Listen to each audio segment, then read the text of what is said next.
দর্শক, গাইবান্ধা জেলার পলাশবাড়ী উপজেলার ঢোলভাঙ্গা হাইস্কুল মাঠে ফুটবল টুর্নামেন্টের আয়োজন করা হয়েছে। সেই টুর্নামেন্টের আজকের ফাইনাল খেলা আপনারা দেখতে পাচ্ছেন ট্রাফিকের মাধ্যমে। আপনারা সেটা দেখতে পাচ্ছেন, অলরেডি ট্রাফিক চলতেছে।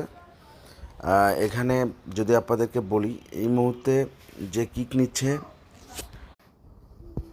তার নাম সবুজ মিয়া।